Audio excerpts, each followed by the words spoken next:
안녕하세요. 어렸을 때 저에게는 남동생이 한 명 있었습니다. 집 주변에서 심심하니까 이것저것 돌멩이도 가지고 놀고 나뭇가지도 꺾어서 팔랑거리며 놀았던 제 남동생이었는데요. 그러다가 잘못 넘어져서 돌부리에 머리를 크게 박는 일이 생겼던 것입니다. 집 바로 근처에서 그렇게 된 일이었고 상처가 나서 피가 좀 비치기는 했지만 심각하게 생각을 아무도 안 했던 거예요. 쾅 넘어지는 것만으로도 놀랬을 텐데 다친 당사자인 남동생이 의젓하게 아프다는 소리도 안 하고 있었으니까요. 아휴, 놀래라. 준영아, 다음부터는 발 밑에 뭐가 있나 잘 살피면서 놀아야 돼. 잘못하면 진짜 큰일 나는 거야. 알았지? 우리 준영이 엄마하고 약속할 수 있지? 엄마는 그렇게 말씀을 하시면서 남동생에게 새끼손가락을 내미셨습니다. 작고 앙증맞았던 남동생의 새끼손가락이 마주 뻗어지던 모습을 저는 생생하게 기억합니다. 남동생이 다쳤던 그 일을 아빠도 별로 대수롭지 않게 여기셨던 것으로 알아요. 만약에 대수롭게 여기셨다면 이래저래 시끄러웠을 것이고 남동생도 병원으로 갔을 테니까요. 그러나 그러지 않았죠. 넘어져서 다쳤던 그 일 이후로 이틀이 흘렀습니다. 남동생이 갑자기 기운이 없다고 그랬고 어지럽다고 말했어요. 그러더니 열이 난다는 소리도 했던 것 같고요. 엄마는 걱정스러운 얼굴로 남동생의 곁을 지켰는데 밤새 차도가 있을 줄 알았지만 그렇지 않자 그때부터는 심각해졌습니다. 날이 밝자마자 병원으로 향했고요. 다음부터는 조심해서 놀겠다고 엄마와 약속했던 남동생이었으나 다음이란 없었습니다. 머리가 다쳤던 그게 생각보다 아주 심각한 상태였던 거예요. 병원에 입원한 남동생은 하루 뒤 혼수 상태에 빠졌고요. 친정 부모님은 제발 사람만 달라며 울부짖으셨습니다. 다른 건 바라지 않으니 사람만 달라고 울고 빌고 괴로워하시던 친정 부모님의 모습에는 깊은 죄책감과 후회가 담겨 있었습니다. 저는 그때 아직 죽음이라든지 영원한 이별을 정확히 알지 못하던 나이였습니다. 며칠 뒤 남동생이 끝내 숨을 거두고 말았을 때도 저는 완벽하게 상황 파악을 하고 있지는 못했습니다. 내 동생이?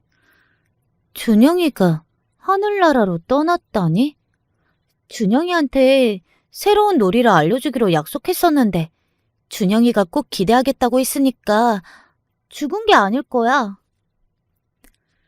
저는 그렇게 생각하며 엉거주춤하게 굴고 있었습니다. 눈물바다가 된 병원의 분위기도 너무 낯설었고요. 그 공기를 견디기 힘들어서 되려 저는 남동생이 다시 일상으로 돌아올 거라고 상상의 나래를 펼치고 있었어요. 그것이 어렸던 제가 스스로를 보호하는 방법이었으며 본능적으로 펼치고만 방어 기제였던 것입니다. 너무 큰일을 겪으면 어린아이는 견딜 수가 없으니까요. 그러나 그런 어린 딸의 마음을 엄마는 알아주려고 하지 않으셨습니다. 다짜고짜 제 뺨을 세게 때리셨어요. 웃어? 네가 웃어? 엄마, 왜 이러세요? 엄마 무서워요. 우리 엄마가 아닌 것 같아요. 이게 뭐가 무서워? 네 동생은 우리 준영이는 너무너무 아픈 가운데서 두려움에 떨다가 떠났어. 우리 준영이에 비하면 너는 무서운 걸 알지도 못하는데 어디서 엄살이야. 마침 나도 네가 내 딸이 아닌 것 같다고 생각 중이었는데 우리가 좀 통했네. 우리 준영이가 떠났는데 너는 준영이 누나가 되어가지고서는 웃어? 실실 웃음이 나오듯? 하, 이런 게 어떻게 내 딸이야? 너는 내 딸 아니야. 저 안 웃었어요. 제가 왜 웃어요, 엄마? 이게 맹랑하게 거짓말까지 안 해? 아, 소름 끼쳐. 입꼬리 올리고 있던 게 웃은 게 아니면 뭐라는 소리야? 내가 똑똑히 다 봤는데 어디서 거짓부렁이야? 그건 어떻게 해야 할지 몰라서 그냥 가만히 있었던 것 뿐이에요. 웃으려고 한 건 아니었어요. 네가 아무 몹쓸 기집애라는 건 내가 진작에 알아봤었지. 세상에 하나뿐인 동생인데도 너는 어쩜 그렇게 준영이를 보던 눈빛이 나쁘던지. 질투를 하고 견제를 하던 너의 그 눈빛, 나는 진작에 다 알고 다 보고 있었어. 우리 준영이가 떠나서 너는 기쁘지? 행복하지? 하나도 안 슬프지? 맞은 뺨도 아팠으나 저에게 쏘아붙이며 추궁을 이어가시는 엄마의 모습이 너무나도 무섭고 숨이 막혀왔습니다. 그에 비하자면 뺨이 아픈 건 아무것도 아닐 정도였죠. 저는 오해라고, 안 기쁘다고, 슬프고 힘들다고, 남동생이 너무나도 보고 싶다고 그렇게 울면서 말씀을 드려봤으나 소용이 없었습니다. 오히려 엄마는 제가 말을 뱉을 때마다 저에게 인정하라고 압박을 가하셨어요. 제가 남동생에게 일어난 비극을 기뻐하고 있다는 걸 제발 양심적으로 인정하라고 그러셨습니다. 하지만 제가 기쁠 턱이 있나요? 그건 말도 안 되는 소리였어요. 저는 아직 남동생이 죽었고 영영 떠나버렸다는 사실조차 온전히 받아들이지 못하고 있었는데 그런 저를 향해서 기쁜 게 틀림없다고 하셔봤자 저의 당혹스러운 슬픔이 없던 일이 되는 건 아니었어요. 저는 남동생이 보고 싶어서 슬프다며 울어댔고 엄마는 결국 제 뺨을 한 번 더 세게 때리셨습니다. 홧김에 눈이 돌아서 저를 때리셨던 게 아니라 충분히 다 인지를 하시고서 저를 때리셨던 것임을 저는 확인 사살을 받았죠. 눈 아래가 시꺼멓고 퀭하게 패인 아빠가 다가오신 건 그때였습니다. 아니, 대체 여기서 무슨 일이야? 수영이 얼굴이 왜 이래? 어디 맞기라도 했어? 혹시 당신이 애를 때렸어? 안 때릴 수가 있어야지. 애가 하는 짓, 그 꼬라지를 봐. 당신 미쳤어? 준영이 그렇게 됐다고 지금 수영이한테 화풀이를 해? 어떻게 애 얼굴을 이렇게 만들어놔? 애가 무슨 잘못을 했든 간에 수영이 아직 어린 아이일 뿐이라고. 어리면 다 용서받아야 돼? 얘가 웃더라?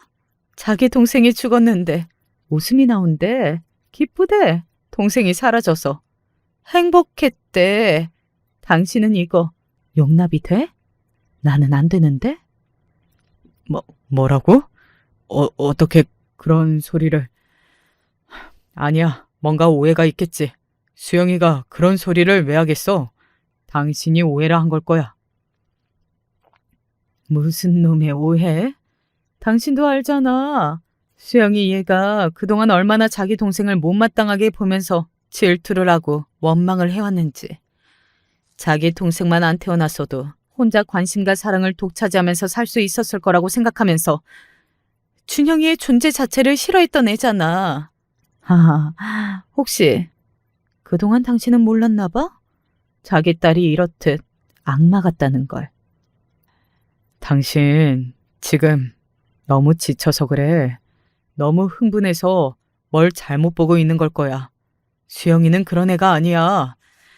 그렇지, 수영아. 아빠 말이 맞지?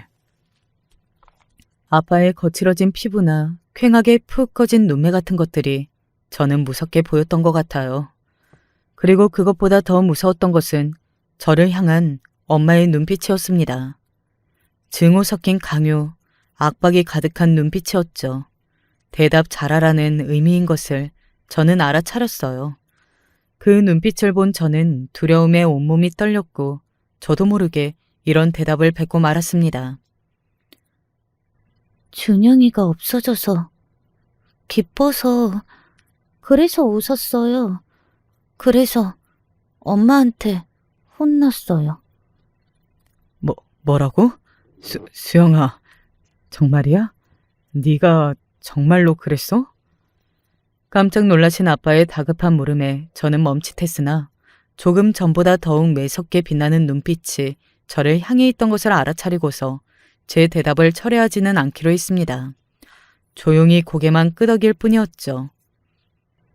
그랬구나. 우리 딸, 우리 수영이가 이런 아이였다니. 내가 한참을 잘못 알고 있었네. 내가 이토록 자식들을 잘 모르고 있었구나. 전부 다 내 불찰이고 내 탓이야. 준영이가 불쌍하게 하늘나라로 떠난 것도 전부 내 탓인 거야. 아빠는 모든 걸 자포자기하신 얼굴이 되어 있었습니다. 저는 제가 대처로 옳게 한 것인가 싶어서 엄마의 눈치를 한껏 살피고 있었죠. 그때까지만 해도 저는 몰랐어요. 두렵고 떨리는 마음에 거짓으로 엉격거려 대답을 해버린 것이 어떤 나비 효과를 불러올지 저는 상상도 못하고 있었습니다. 남동생을 보내주고 난 이후 친정 부모님과 저는 집으로 돌아왔고 일상이 이어졌으나 그 속은 골물대로 골마 있었습니다. 서로의 탓을 하며 날마다 쌍욕을 내뱉고 무섭게 싸우는 친정 부모님의 모습이 익숙해지기까지는 불과 얼마 걸리지는 않았네요. 두 분은 한 공간에 계실 때는 서로를 욕하며 탓하며 나를 세우셨고 같이 계시지 않을 때는 각자 스스로를 탓하셨습니다. 당시에는 미처 깨닫지 못했으나 엄마는 극심한 조울증, 우울증 이런 것에 잠식되어 계셨던 상태고요. 아빠는 무기력한 기분을 달래기 위해 자꾸만 술을 찾으시다 보니 술김에 잘못된 언행을 저지를 때가 많았죠. 술 때문이었어요. 그 가운데서 저는 꿰다 놓은 보릿자루만도 못한 존재가 되어 있었습니다. 심지어 저는 남동생이 영영 떠나버렸다는 것도 여전히 받아들이기가 힘들어서 제 옆에 아직 있는 것처럼 상상을 하며 송장난을 치고 놀기도 했어요. 정서적으로 제가 그때 많이 불안했다는 증거이지요. 그런 제가 친정 부모님의 눈에 예뻐 보일 리가 없었습니다. 그래서 버려졌던 것 같아요. 남동생이 하늘나라로 긴 여행을 떠난 뒤 가족 같지도 않은 모습으로 억지로 버티며 지내온 저희 가족은 끝내 무너졌고 해체를 맞이하게 되었습니다. 두 분이 이혼을 하셨어요. 정신 상태가 이상했던 엄마는 10원 한 장도 안 보러 오신 지 오래였고요. 아빠는 술 때문에 성격이 마찬가지로 이상해진 상태였고 일도 하시는 것인지 안 하는 것인지 긴가민가 했습니다. 재산 분할 같은 게 필요가 없었죠. 재산이 있어야 나누든지 하는데 아예 없었거든요. 두 분이 이혼을 하실 때쯤엔 집에 약간의 빚만 있었을 뿐 재산은 아예 바닥이 난 상태였습니다. 그러니 따로 정리하실 것도 없이 두 분은 이혼을 하신 뒤 각자의 길로 호련히 떠나버리면 그만이었어요. 걸리는 건 딱 하나, 남은 자식인 저였죠. 내가 말했었지. 너는 내 딸 아니라고. 내 자식도 아니라고. 나는 너 못 데리고 가. 너를 키울 생각도 없으니까 네 아빠한테 매달리든지. 그건 마음대로 해. 저를 향해서 일말의 어떤 정도 엄마는 남아있지 않은 것처럼 구셨습니다. 제가 얼마나 서럽고 두려웠는지 몰라요. 혼자 버려질까봐 두려움에 떨면서 아빠가 저를 데려가 주시기를 바랐으나 저의 기대는 헛된 것이었습니다. 내 몸 하나도 건사하기 힘들고 챙기는 게 벅찬데 내가 어떻게 딸 자식을 키우면서 살겠어. 절대 안 될 일이지. 애를 위해서라도. 나는 애를 안 낳는 게 낫지. 금세 사춘기다 뭐다 그럴 텐데 딸은 엄마 쪽에서 키우는 게 맞는 거야. 어떻게 내가 키워? 그건 말도 안 되는 일이야. 늦은 밤 소주병을 기울이시는 아빠의 중얼거림을 몰래 엿들었을 때 제 심장이 쿵 내려앉았습니다. 그러면서도 에이, 설마 진짜로 내가 버려질까 싶었습니다. 하지만 설마 했던 일이 정말로 일어나더라고요. 두 분은 이혼을 하시면서 저를 데려가는 걸 원치 않으셨고 제가 신세를 질 만한 친척집도 없었습니다. 친정 부모님은 경제적 어려움 등을 근거로 내세우셨고 그리하여 저를 보육원에 버리시는 걸 성공하셨습니다. 마지막 순간에 엄마는 저에게 인사를 따로 안 남기셨고요. 저를 한 번도 돌아봐 주시지 않은 채 그냥 가버리셨어요. 한숨과 함께 다가오신 아빠가 제 머리를 쓰다듬어 주셨었죠. 건강하게 잘 자라고 친구들과 사이 좋게 지내고 학교에서 선생님 말씀 잘 듣고 공부 열심히 해야 한다. 그리고 공부보다도 더욱 중요한 것은 좋은 사람이 되는 일이야. 마음을 착하게 쓰는 거야. 수영아, 아빠는 네가 부디 착한 마음씨를 지닌 어른으로 자라기를 바란단다. 그리고 꼭 잊지 말고 네 동생 기일마다 마음속으로 기도라도 올렸으면 하는구나. 하나뿐이었던 네 동생 우리 준영이 너에게 미움받을 녀석은 아니었어. 말 잘 듣고 너무나도 착한 우리 집 귀염둥이였지. 그런 착한 동생을 속으로 미워하고 지냈던 점, 동생이 죽었을 때 기뻐했던 점, 꼭 두고두고 반성하기를 바란다. 씁쓸한 표정을 지으신 아빠가 제 앞에서 돌아서셨을 때 그제서야 저는 억울하다는 생각을 처음으로 했습니다. 제가 진짜로 그렇게 생각했던 거 아니라고, 예전 그때에는 순간적으로 휩쓸려서 거짓말을 했던 것뿐이라고 그렇게 말씀드리고 정정을 하고 싶었어요. 그러나 저는 보육원에 버림받고 있는 제가 저에게서 돌아선 등을 붙잡을 수 있는 힘이 없다고 생각을 해버렸습니다. 그래서 마지막 기회를 놓쳤어요. 저는 태생이 용기나 배짱이 좀 부족한 사람이었나 보더라고요. 만약 깡따구가 있었다면 애초에 엄마가 제 뺨을 때리셨을 때 왜 때리냐고, 엄마가 전부 다 오해하신 거라고 그때 소리를 지르며 상황을 정리했을 텐데요. 그러지 못했습니다. 남동생이 세상을 떠나고 꼭 3년 만에 저는 보육원 생활을 시작했어요. 하루하루 제 처지가 믿어지지 않아서 멍하게 지내기만 하였고요. 공부를 할 정신머리도 친구를 사귈 여유도 전혀 없었습니다. 자연스레 말수만 더더욱 줄어갔고 세상 돌아가는 일에 아무런 흥미도 없고 되고 싶은 것도 없는 사람이 되어갔어요. 저는 보육원에서 당시에 있는 줄도 모르겠다고 해서 공기로 불렸습니다. 오죽하면 별명이 공기였네요. 학교 생활도 아주 조용히 했고요. 그런데 중학교 3학년 때 지나치게 활발하고 시끄러운 무리와 한반이 되는 바람에 스트레스를 좀 받았습니다. 그 무리에서 리더 역할을 했던 여자애가 있었는데 하필이면 제 뒷자리였거든요. 시답지 않은 것들로 권력을 과시하고 유치하게 구는 애였죠. 저는 당연히 그 애가 싫었으나 목소리가 너무 크고 힘을 과시하는 그 애 앞에서 괜히 꿈틀거렸다가는 화를 당할까봐 애써 억지로 맞춰주고는 했었습니다. 발표도 꿈틀거리지 않는 지렁이여야 저에게 흥미를 덜 가질 것 같았거든요. 야, 너 고아라면서? 고아원에서 산다면서? 애들이 다 그러던데? 진짜야? 근데 고아원 아니고 보육원이야. 그게 그거 아니야? 뭘 그렇게 따져? 그래서 너 엄마 아빠 없는 거 맞아? 안 계셔. 되게 불쌍하고 신기하다. 나는 우리 집에서 사랑받는 막내딸인데. 우리 엄마 아빠는 사이도 좋으시고 건강하셔. 그리고 우리는 친척들끼리도 사이가 좋고 가까워서 자주자주 만나. 그래서 가족이 엄청 많아. 너에 비하자면 나는 정말로 엄청나게 복받은 사람이었네. 현실에 감사하면서 살아야겠다. 그래. 그러면 되겠네. 얘는 왜 이렇게 짓는 표정마다 맥이 빠지고 뱉는 말마다 매가리가 없냐? 아, 기분 나빠. 갑자기 고아원 냄새 나는 것 같아. 제 상황과 본인의 상황을 비교해가며 즐거워하던 그의 모습이 요달리 기억에 남았어요. 됐던 저는 그래서 뭐 어쩌라는 거야? 이렇게 받아치고 싶었으나 그런 본심은 깊숙한 곳에 감춰두어야만 했네요. 그 어떤 시비와 괴롭힘이 저를 향하든 꾹 참고 인내하면서 묵묵하게 반응하였던 것이 제가 그 날라리 무리에서 큰 화를 당하지 않고 무사히 중학교를 졸업할 수 있었던 비결이라고 생각합니다. 본인은 중학교 재학 내내 놀러 다니느라 공부를 잘 안 했어도 손쉽게 인문계 고등학교를 간다고 하면서 실없게 고등학교에 진학하던 저를 그 애는 돌대가리 아니냐며 비웃었으나 저는 아무렇지 않았죠.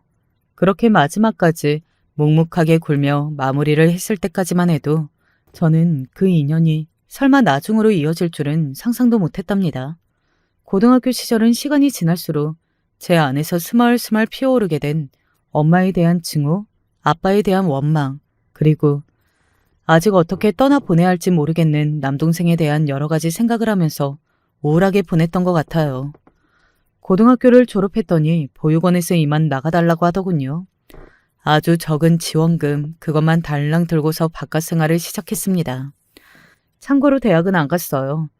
그게 못 간 거였는지 안 간 거였는지는 스스로 생각해도 헷갈리네요. 먹고는 살아야 할 것 같아서 어영부영 일자리를 잡았는데요. 그곳에서 제가 우연치 않게 좋은 인생 선배님들을 만났어요. 성격이 밝고 따뜻한 분들이었거든요. 좋은 어른 한 명만 만나도 아이의 인생은 바뀔 수 있다고 어느 책에서 그러던데 그게 맞더라고요. 일터에서 좋은 어른들을 마주하게 된 저는 차츰 성격이 밝아지기 시작했습니다. 제가 그런 변화를 겪을 줄은 몰랐죠. 그전까지는 항상 친정 부모님께 버려졌다는 생각으로 우울하고 힘들기만 한 게 저였거든요. 그런 그늘은 감춰질 수 있는 것도 아니었고요. 하지만 좋은 어른들을 만나서 좋은 이야기를 들으며 지내다 보니까 제 성격도 활발해지기 시작했어요. 하고 싶은 말이 있으면 꾹 참는다기보다 입 밖으로 내는 것이 낫다는 것도 배우기 시작했고요. 그 덕분에 저는 그럭저럭 괜찮은 일상을 보냈습니다.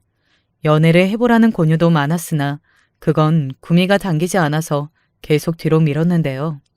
보육원을 나오고 3년 만에 저와 동갑이었던 함께 보육원 생활에 있었던 친구 하나가 극단적인 선택으로 세상을 떠났다는 소식을 알게 되었어요.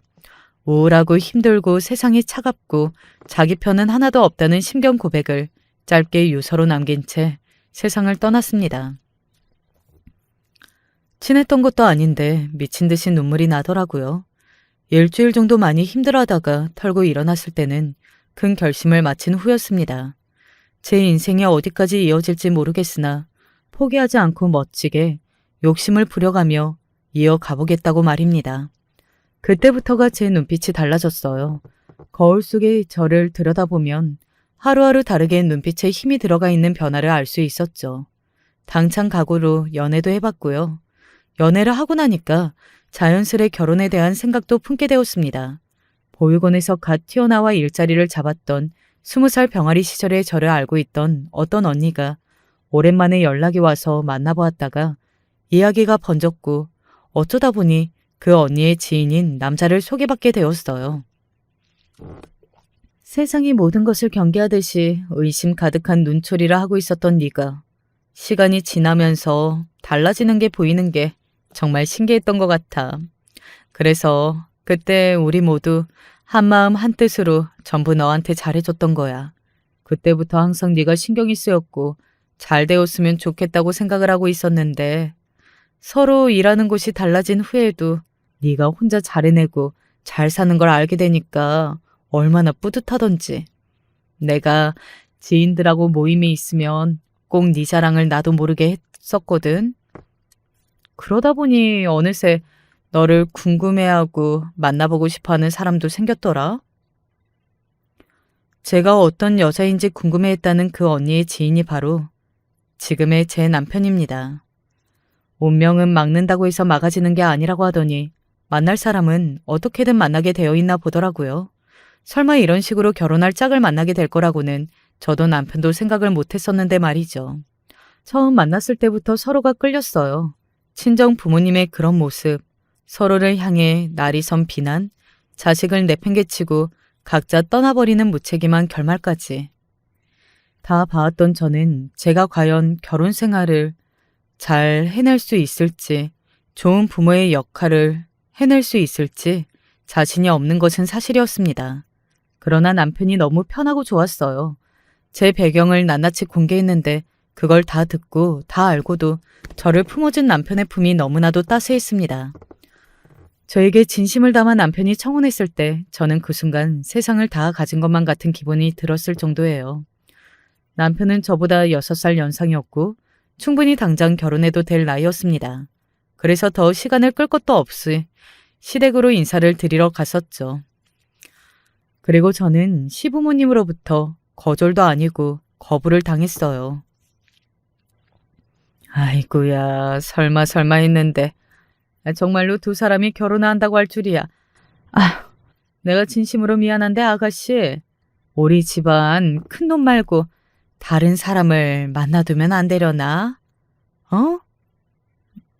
네? 무슨 말씀을 하시는 건지 죄송하지만 못 알아듣겠어요. 어머님, 제가 혹시 무슨 잘못을 한 걸까요? 저도 모르게 제가 잘못한 것이 있다면 알려주세요.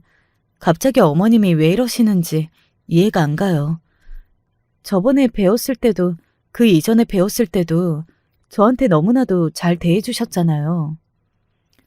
그건 그때는 설마 두 사람이 결혼까지 가지는 않겠지 싶어서 연애하는 것은 예쁘게 잘 만나면 이왕지사 좋은 일이라고 생각해서 그랬던 것이지. 이렇듯 결혼을 하겠다고 그러는 것 앞에서까지 내가 본심을 숨기는 것은 어려우니 하여간 아가씨가 우리 마음 좀 알아줬으면 좋겠네. 아직 나이도 그 정도면 새로 남자를 만나서 시작하고 결혼까지 가도 너무 여유롭잖아. 굳이 왜 이렇게 서두르려고 하나? 인연이 아닌데. 식사 후 그때 남편은 부엌에서 후식거리를 준비 중이었고 거실에 제가 시부모님과 따로 앉아있던 상황이었어요. 식사 때까지만 해도 별다른 낌새를 못 느꼈던 저였기에 결혼은 아니다라고 말씀하시는 시어머니 앞에서 저는 부끄러움과 민망함이 몰려왔습니다. 그렇게 생각하시는 줄도 모르고 당연히 환대를 받고 허락을 받아서 당당하게 결혼할 줄로만 알았던 제 모습이 너무나도 창피하더군요. 시아버지께서는 그때 무게를 잡으시며 이런 순간이 불편하시다는 표정으로 헛기침만 이따금씩 뱉고 계셨어요. 제가 그런 시아버지께 간청의 말씀이라도 드려보려던 순간 시어머니께서 다시 입을 여셨습니다. 우리는 그저 다른 걸 바라고 욕심내는 것도 아니고 우리 큰놈이 평범한 여자 하나 만나서 결혼하는 거 그것 정도면 돼. 그 말씀은 제가 평범한 여자가 아니라는 건가요? 아가씨한테 이렇다 저렇다 말을 하고 싶지는 않지만 평범하지 않은 건 사실이니까 멀쩡히 살아있는 양친에게서 버림받고 보육원 생활을 하고 혼자 사회생활을 하며 살아온 젊은 여자가 흔하거나 평범한 건 아니지 않나? 아가씨 본인은 어찌 생각할지는 모를 일이지만 우리 입장에서 보기에는 아가씨가 너무 좀 특별한 환경에서 있는 것 같아서 받아들이기 어려우니 그런 줄 알면 좋겠네. 저희 두 사람 서로 진심을 다해 사랑하고 있다고 해도 안 되는 건가요? 저는요, 결혼하고 나면 정말 잘할 자신이 있습니다. 아버님, 어머님 두 분께도 정말 잘해드릴 거예요. 믿어주세요. 아가씨도 알겠지만 우리 작은 놈이 결혼을 전제로 만나온 상대가 있어서 일찍이 결혼 날짜까지 사실상 거의 잡아놓은 셈인데 그 상대가 의사야 의사. 의사 며느리를 보게 생긴 판국인데 그에 비해 아가씨는 수준이 너무 한참 못 미치니까 비교도 되고 아가씨 스스로도 동서지간의 격차가 너무 심하면 앞으로 지내기에 힘들 것 같고 그러니 여차저차한 부분들을 다 생각해서 말해주는 거지. 우리 큰놈하고 결혼하는 거 그 생각 관뒀으면 좋겠네. 아가씨를 위해서라도 그렇게 해. 눈물이 핑 돌았습니다. 그 이전까지 저는 제가 처한 상황이나 환경과는 별개로 너무나도 평범해서 지루한 사람이 바로 저라고 생각해왔거든요. 그런데 시부모님 앞에서 제가 난데없는 깨달음이 들더라고요. 저는 평범한 사람이 아니었어요. 저 같은 게 감히 평범이라는 범주를 기웃거리고 넘보면 안 되는 것이었습니다. 분위기가 좋지 않은 것에 남편이 어리둥절한 표정으로 쟁반을 든 채 거실로 나왔어요. 저는 억지로 웃었고요. 코로 들어가는 건지 입으로 들어가는지도 알지도 못한 채 다과를 간신히 맛보고는 인사를 드리고서 시댁을 빠져나왔습니다. 남편에게는 이틀 뒤에 이별을 통보했었어요. 사랑만 가지고서는 안 되나 봐. 오빠는 가족도 있고 차도 있고 모아놓은 재산도 어느 정도 있고 안정적인 직업까지 있는데 나는 아무것도 없잖아. 내 스스로가 우습고 한심하고 초라해. 지금까지 뭘 했나 싶어. 꾸준히 로또 복권이라도 살걸. 그런 것도 안 하고 너무 안일하게 살아왔다는 생각이 들더라. 이런 주제에 오빠하고 결혼을 하려고 했었어. 우리 부모님 일은 정말 너에게 미안하다. 내가 할 말이 없어. 설마 그렇게 생각하시고 뒤에서 너한테 따로 그런 말씀을 하실 줄은 내가 생각도 못했어. 내 불찰이야. 그런데 나한테 한 번만 더 기회를 주면 안 될까? 무슨 기회? 아니야. 오빠, 하지 마. 그러지 마. 나는 오빠가 나 때문에 가족들과 사이 틀어지는 꼴 절대 못 봐. 너는 걱정할 거 없어. 괜찮아. 내가 두 분 설득할 수 있어. 자신 있어. 딱 한 번만 나 좀 믿어주라. 내가 이렇게 빌게. 저는 아무래도 힘들겠다 싶어서 남편과 끝낼 생각이었는데요. 제 예상 외로 남편이 정말 친절하게 저한테 매달리는 겁니다. 그때 제가 몇 해 전 스스로에게 했던 다짐을 떠올렸죠. 욕심 부리면서 남은 인생 열심히 살아보겠다고 했던 그 다짐이 떠오르는 순간 저도 모르게 남편의 손을 붙잡았습니다. 그리고 고개를 크게 끄덕여주고 말았어요. 시부모님을 설득하겠다고 자신만만해했던 남편의 호언장담은 반은 맞고 반은 틀렸습니다. 이게 무슨 이야기인가 하면 남편이 저와 결혼을 하겠다고 오만 난리를 쳐서 시부모님께서 허락을 해주셨고 그래서 저희 부부가 결혼을 하기로 했는데 그게 좋은 과정의 설득이 아니었다는 것이죠.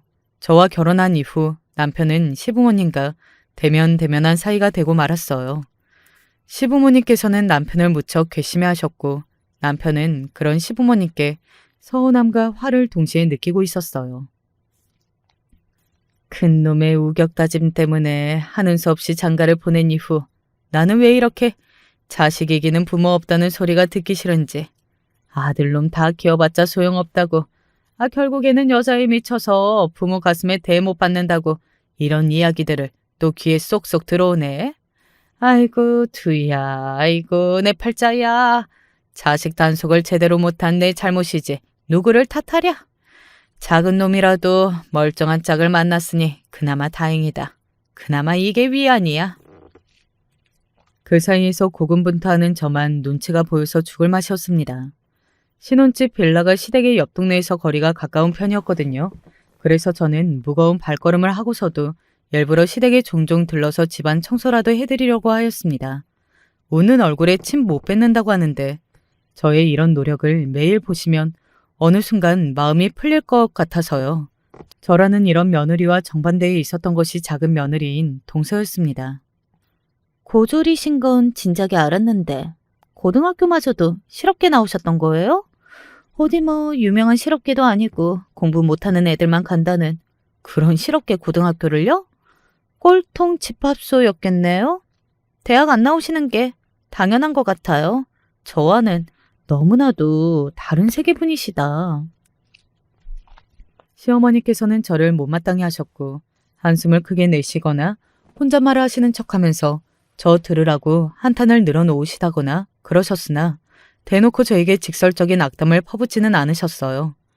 정면에서 제 욕을 하시는 분은 아니었습니다. 그러니까 저도 얼굴에 철판 깔고서 꿋꿋하게 제 나름의 노력을 매일 다할 수 있었던 건데요. 동서는 달랐어요. 처음부터 저를 우습게 봤고 거침없이 조롱을 날렸습니다. 동서의 신랄한 비웃음 앞에서 저는 입술만 딱 붙이고 있을 뿐 반박하지 않았죠.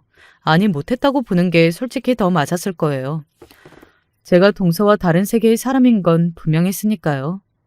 학벌 차이는 말을 할 것도 없었고 저는 속으로 동서의 친정이 좀 부럽다는 생각을 하였습니다.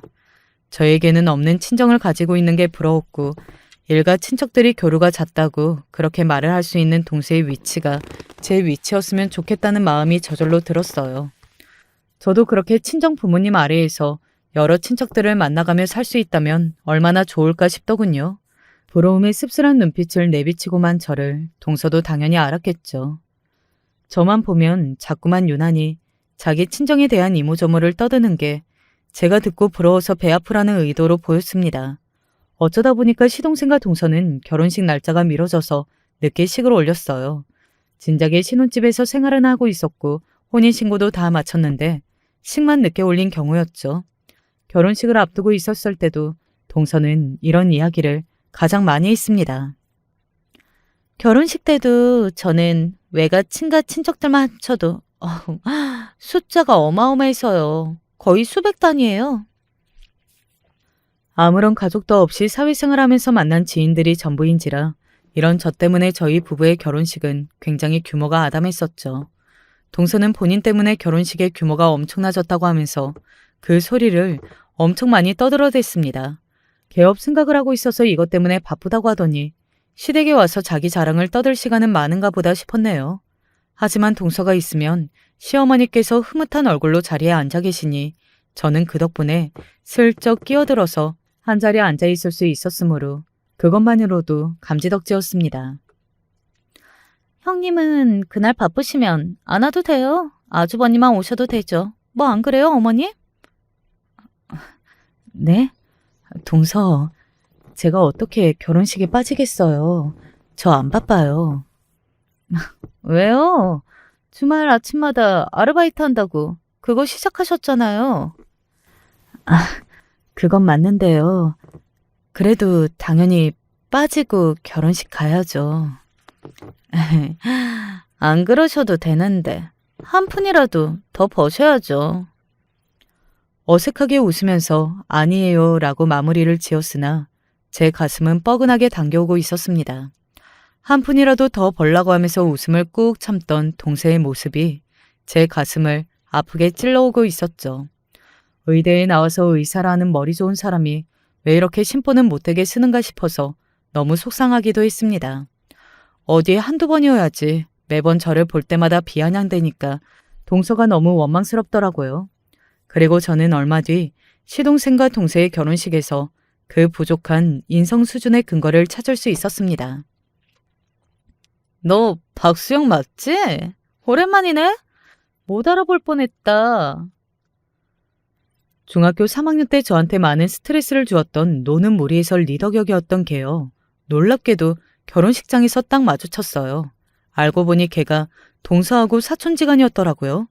자기 사촌하고 제가 동서지간인 것을 알게 된 걔가 깜짝 놀랐습니다. 저는 덤덤한 척만 계속했고요. 혹시나 걔가 동서한테 이런저런 이야기를 하지 않을까 걱정했는데 아니나 다를까 역시나 많은 이야기를 전한 모양이었습니다. 중학교 때 고생 많으셨다면서요? 전교생한테 왕따를 당하셨다고 들었는데 너무 힘드셨겠다 싶으시면서도 왠지 형님하고 딱 어울리는 과거라는 생각이 드네요. 그때는 다들 사춘기라 예민할 때니까 보육원에서 사는 친구라고 하면 배척할 만하죠. 동서, 말이 좀 심하네요. 제가 그간 입이 없어서 가만히 있었던 건 아니에요. 알아요. 입 있는 거. 입을 놀릴 주제가 못 되셔서 그간 가만히 계셨던 것도 알고요. 사람을 급 가지고 나누는 건 좀 그렇기는 한데 그 급이라는 게 어느 정도 차이가 나야 말이지. 하늘과 땅 차이라고 하면 아무래도 한쪽이 주제 파악을 착실하게 해야 한다고 생각하네요. 저는 내일부터 개업 준비로 바빠서요. 이만 가볼게요. 형님은 어머님 도와서 창고 정리나 하다 가시죠. 동서가 피식 비웃고서 저를 지나쳐갔는데 저는 마치 찬물 세례를 맞은 듯한 기분이 들었습니다. 그 기분 나쁜 여운이 가시지 않아서 목 박은 듯 서 있던 저에게 시어머니께서 다가오시더군요. 아휴, 이러기도 못하고 저러기도 못하고 내 심정이 그렇다. 온 김에 반찬이나 좀 가져가라. 그리고 이제 웬만하면 오지 마라. 아, 와봤자 무슨 예쁨을 받는다고 와. 안 와도 된다는 식의 소리는 그간 몇 번 들어온 바 있었죠. 그럴 때마다 웃고 넘겼는데 대답을 드린 건 이때가 처음이었네요. 네, 그렇게 할게요. 필요한 용건이 있을 때 꼭 들려 할 때만 들르겠습니다. 그러자 시어머니께서 깜짝 놀라신 얼굴이 되셨는데 저에게 다른 말씀을 하시지는 않으셨네요. 그간 남편에게 시댁에서의 이모저모라든지 동서 이야기를 한 번도 안 꺼냈었는데 할까 말까 고민만 하다가 한숨만 내쉬었습니다. 저에게도 제 가족, 제 친정이 있었다면 어땠을까 싶은 생각이 들어서 씁쓸했고 버림받고서도 미련을 못 버렸구나 싶어서 제 자신이 나약하게 느껴졌어요. 그때 저는 놀라운 일이 제 앞에 펼쳐질 줄 모르고 있었던 거예요. 그로부터 며칠 뒤 저는 한 통의 전화를 받았습니다. 네? 누가 돌아가셨다고요? 엄마가요? 저는 엄마가 안 계시는데. 전화를 받고 어리둥절해야 하던 저는 이내 상황 파악을 하고서 심장이 내려앉았습니다. 가슴속에 묻어두었던 존재, 엄마가 돌아가셨다는 연락이었어요. 돌아가신 건 보름 전의 일이었고 유품의 정리가 다 이뤄지고 나서 제가 연락을 받은 것이었습니다. 그리고 저에게 연락을 주신 분은 엄마에게는 육촌 형제가 되시는 분이셨습니다. 멀기는 해도 분명한 저의 친척이었죠. 엄마가 제 앞으로 편지 몇 통을 써두셨다는 이야기를 듣고 저는 떨리는 심정을 안고서 장소에 나가보았어요. 친척 이모님이나 뵙게 될 줄 알았던 자리에는 놀라운 인물이 저를 기다리고 있었습니다. 수영아, 아빠다. 그간 잘 지냈니? 아빠? 어떻게 아빠가 여기에 계세요? 이게 전부 무슨 일이에요? 보육원에서 이별을 마지막으로 뵌 적이 없었던 아빠였어요. 얼굴이 수척하기는 했으나 멀끔한 차림새라 하신 아빠의 얼굴을 저는 당연히 한눈에 알아보았습니다. 너무 당황스러워서 이런저런 생각도 오히려 안 들더라고요. 아빠는 저에게 작은 상자를 내밀어 주셨고 그 안을 열어보자 엄마가 생전에 저에게 쓰셨던 편지들이 보였습니다. 읽고 나서, 그리고 나서 우리 대화를 했으면 좋겠구나. 저는 어안이 벙벙했으나 홀린 듯이 저도 모르게 엄마의 편지 하나를 집어서 읽기 시작했어요. 가장 오래된 날짜는 돌아가시기 3년 전에 쓰신 편지였고요. 위안 판정을 받으시고 제가 너무 보고 싶어져서 저를 찾으셨으나 열심히 일을 다니며 사랑하는 남자와 결혼을 논하고 있는 저를 발견하신 뒤 제 앞에 나타나지 않기로 결심을 하셨더라고요. 해준 것뿐이라고는 그 마음에 상처를 내준 것뿐이었는데 결혼해서 행복하게 지낼 생각만 하고 있는 딸의 앞길을, 그 소중한 일상을 내가 망치면 안 되지. 만나고 싶어도 참자. 이게 내가 받는 벌일 거야. 이혼을 하신 뒤 엄마는 극심한 우울증에 시달리시다가 극단적 선택을 시도한 것만 이외였고 치료를 받으시며 간신히 정신을 차리시게 되기까지는 정말 오랜 시간이 걸렸는데 이제 좀 일상을 살만해지니까 암이라는 몹쓸 병이 찾아왔던 것입니다. 총 9통의 편지마다 저에게 미안하다는 내용이 꼭 적혀 있었습니다. 회복과 악화를 넘나들며 버티셨던 엄마는 당신의 마지막을 예감하시고서는 아빠를 찾으셨어요. 저를 부탁하시기 위함이었고요. 아빠는 이혼 이후 공장을 전전하며 일만 하시다가 어쩌다 보니 특이한 기회를 잡아서 외국에 나가 근무를 하시게 됐습니다.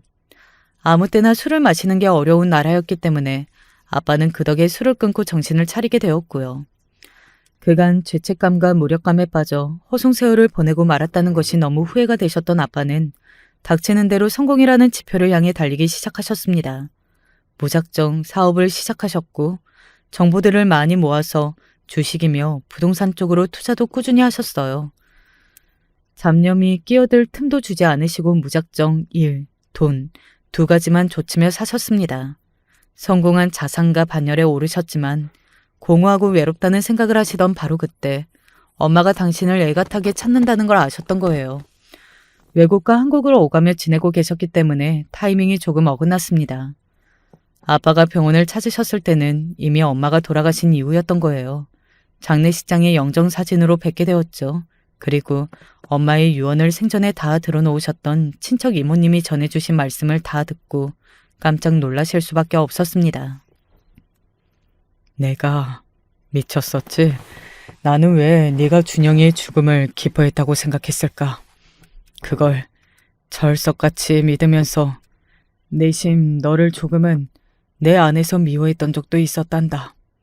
너는 그런 적도 없었는데 너야말로 어렸고 동생을 잃은 슬픔으로 어찌할 바를 몰랐을 텐데 그런 너를 안아주지는 못할 망정 나는 아빠 자격이 없는 사람이었어.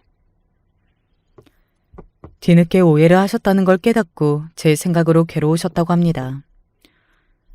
결혼해서 잘 살고 있는 저에게 대뜸 어떻게 연락을 해야 할지 갈피를 잡지 못하고 계셨던 아빠는 신중한 심사숙고 끝에 친척 이모를 통해서 저를 만나셨던 거예요. 저는 이 모든 게 당황스러웠고 편지 안에 적혀있던 미안하고 사랑한다는 엄마의 마지막 인사 때문에 가슴이 욱신거려서 미칠 지경이었습니다. 그래서 그냥 아빠를 향해 그 어떤 말씀도 드리지 못한 채 조용히 눈물만 흘릴 뿐이었어요. 그런 저를 바라보시다 아빠는 흐느껴 울기 시작하셨고 그 울음은 커다란 울부짖음으로 번져갔습니다. 저도 손에 편지 무더기를 쥔 채 한참을 울었네요. 아빠는 많은 생각과 결심을 하신 뒤 저를 만나신 것이었는데 당신이 모은 재산과 앞으로 모을 재산 모두 저에게 주실 거라고 하셨습니다.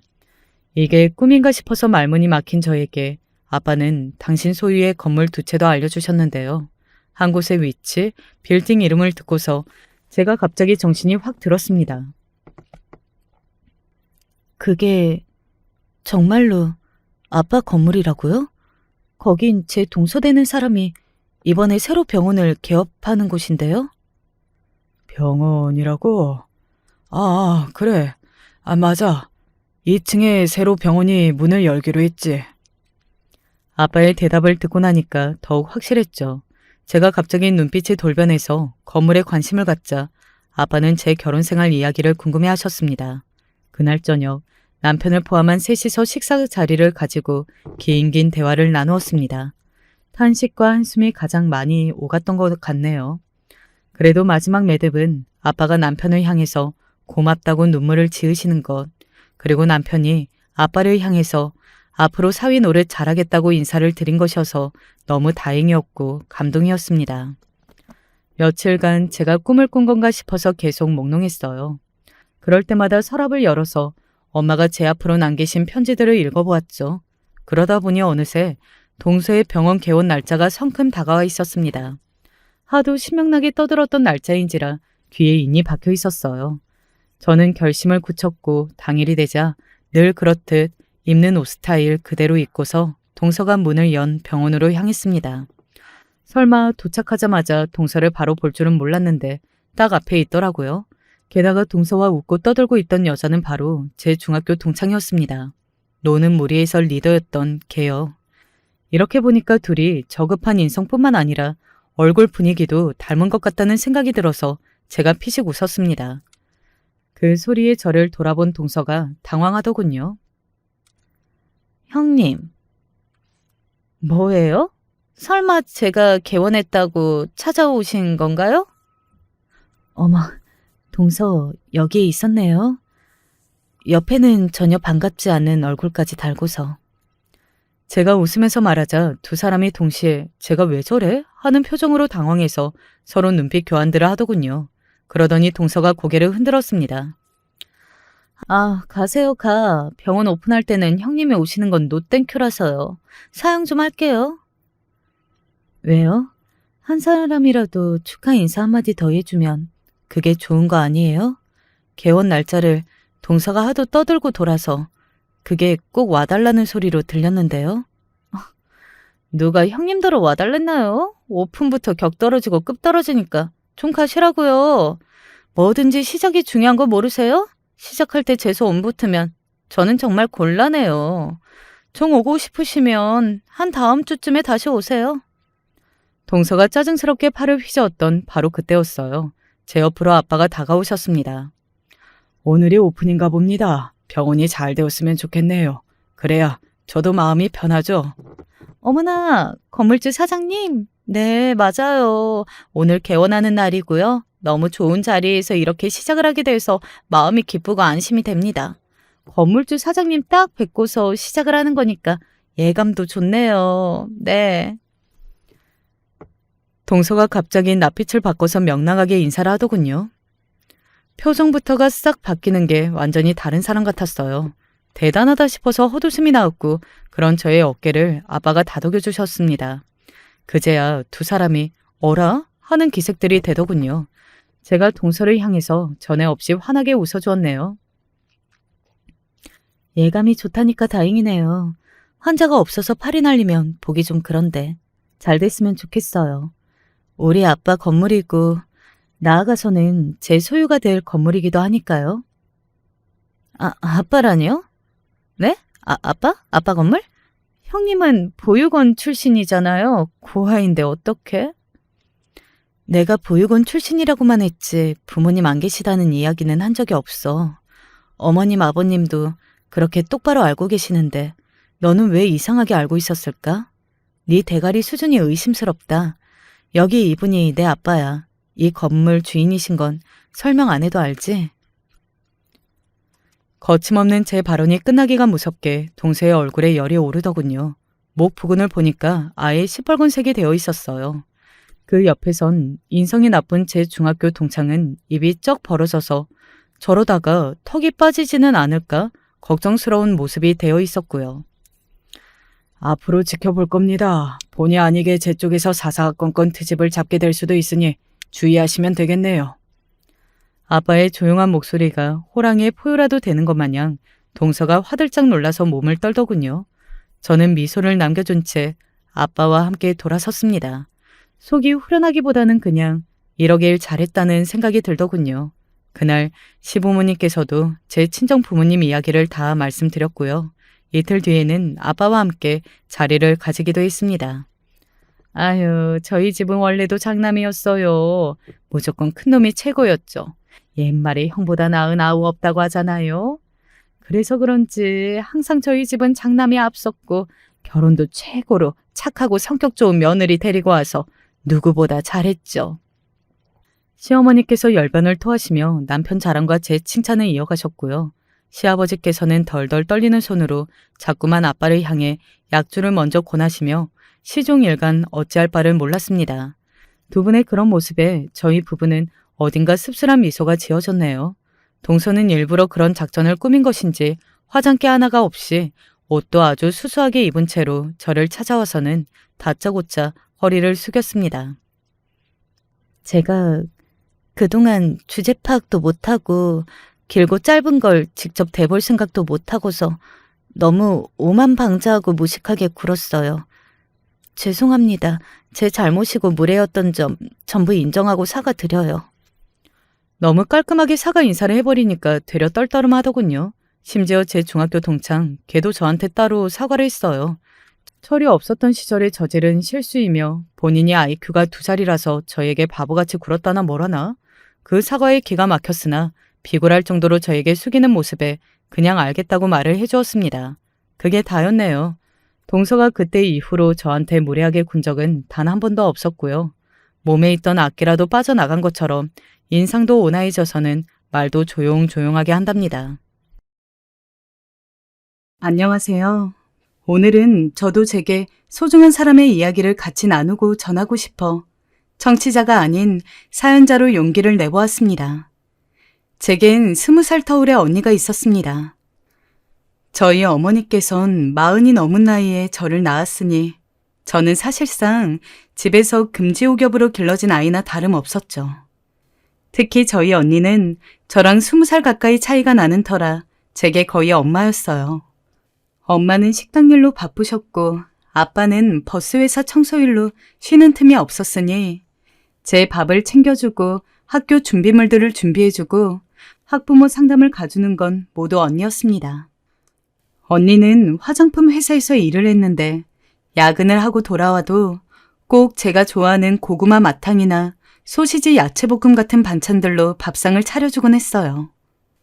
또 과외나 학원을 갈 형편이 없었던 제게 공부도 직접 가르쳐 주었고요. 그런데 언니는 공부를 시킬 땐 유독 좀 엄했습니다. 다영아, 오늘 아침 다영이가 수학 문제 한 장, 영어 문제 한 장 풀기로 했는데 지키지 못했잖아. 얼른 하고자. 언니, 나 귀찮고 졸린데. 안 돼. 이건 다영이 네가 하기로 약속한 거잖아. 하고 자. 아마 언니는 제가 공부를 잘해 무시당하지 않길 바랬던 것 같아요. 그래서 어쩔 수 없이 언니 성화에 못 이겨 공부는 열심히 했습니다. 이 외에도 언니는 제게 참 엄마 같았어요. 언젠간 제 보드가드이기도 했어요. 어느 날은 제가 남자애와 싸워 코피가 터져 집에 들어온 날이었어요. 제가 말도 제대로 못하고 엉엉 울자 언니는 그 길로 길길이 날뛰며 학교로 찾아갔죠. 여자의 얼굴을 이렇게 만들어 놓으면 어떡해요? 당장 사과하세요. 언니는 그렇게 학교를 뒤집어 놓았어요. 그 이후로부턴 절 놀렸던 아이들조차 쉽사리 절 건들지 못했어요. 제겐 언니가 든든한 백이었고 보이지 않는 곳에 숨어있는 수호천사였습니다. 허나 나중에 들은 거지만 언니도 인생에서 나름의 힘든 굴곡들이 있었더라고요. 그 당시에 언니가 오래 사귄 남자친구가 있었는데 그 오빠는 요새 말로 얼굴이 되게 반반한 오빠였어요. 허우대가 좋은 사람이었는데 항상 진한 향수 냄새를 뿌리고 가슴팍이 보이도록 풀어헤친 푸른색 셔츠를 입고 다니던 사람이었어요. 언니와 아주 잘 어울리는 사람은 아니었지만 그래도 전 그 오빠가 좋았어요. 되게 잘해주었거든요. 아, 네가 우리 다진이 동생 다영이구나. 예쁘게 생겼네. 뭐 먹고 싶은 거 있니? 그래, 오늘은 우리 다영이 먹고 싶은 거 먹자. 너 저번에 짜장면 먹고 싶다고 했잖아. 응, 좋아. 나 짜장면 먹고 싶어. 짜장면 사줘. 그 오빠는 여러 방면으로 다정했고 또 그 오빠가 오면 먹을 걸 많이 얻어먹을 수도 있었는데 넉넉지 않은 형편이어서 그런지 내심 그것도 좋았습니다. 그래서 일부러 오빠와 언니가 만날 땐 같이 껴서 만나기도 하고 그랬어요. 지금 생각해보면 무척 눈치가 없는 행동이었지만요. 그런데 알고 보니 나중에 그 오빠가 언니를 두고 다른 여자와 바람을 폈다 하더라고요. 무려 그것도 4년이나 언니를 속여가며 언니는 그 일로 깊은 배신감을 느껴 1년간 그 누구도 만나지 못하며 혼자 소가리를 했대요. 하지만 어렸던 전 그때 언니에게 그런 일이 생겼다는 건 꿈에도 알지 못했어요. 그저 우리 언니는 행복하고 웃음 많고 강한 사람인 줄만 알고 살았어요. 언니는 유일하게 제 어린 시절을 밝혀주는 가로등 불빛 같은 사람이었고 어떤 상황에서도 꿋꿋이 서 있는 전봇대 같은 사람이었으니까요. 그러던 어느 날 언니에게 새로운 남자친구가 생겼어요. 언니는 처음 그 사람을 소개할 때 제게 이렇게 말했어요. 다영아, 이 사람은 나를 많이 이해해주는 사람이야. 언니를 이해해주는 사람? 어떻게 이해해준다는 걸까? 어떤 사람일까? 저는 궁금해졌어요. 처음 겉으로 보기에 그 사람은 별로 대단할 것 없어 보였어요. 전 남자친구에 비하면 배도 퉁퉁 나와 있었고 향수 냄새도 없었고 왠지 모르게 언니가 아깝단 생각이 들었죠. 그리고 내심 속으론 얼른 언니가 저 사람이랑 헤어지길 바랬어요. 언니는 저 사람보다 훨씬 더 괜찮은 사람을 만날 자격이 있는 사람이니까요. 그런데 언니는 새로운 남자친구와 정말 깊이 관계를 이어갈 모양인지 이 사람에게 사랑한단 말도 하고 엄마 아빠에게도 그 사람을 보여주더라고요. 아이고, 사람이 참 성실하고 착해 보이네. 어서 와요. 집에 먹을 게 별로 없어서 어쩌나. 차린다고 차리긴 했는데. 아니에요, 어머님. 바쁘신 와중에 너무 감사합니다. 잘 먹겠습니다. 우리 다진이랑은 얼마나 만났다고? 지금 1년 되어 갑니다. 결혼을 전제로 만나고 있고요. 그렇구나. 둘 다 나이도 적지 않으니 잘 되었으면 좋겠네. 언제든 집에 놀러 와요. 내가 다른 건 몰라도 맛있는 밥 한 끼는 해줄 테니까. 네, 감사합니다, 어머님. 서글서글하게 웃는 그 사람이 마음에 들었는지 엄마 아빠는 만족해하는 듯 했어요.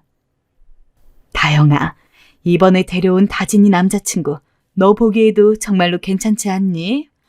저번에 만났던 애는 날티도 나고 어딘가 마음에 안 들었는데 이번에 만나는 남자는 사람도 성실해 보이고 예의도 아주 바르더라.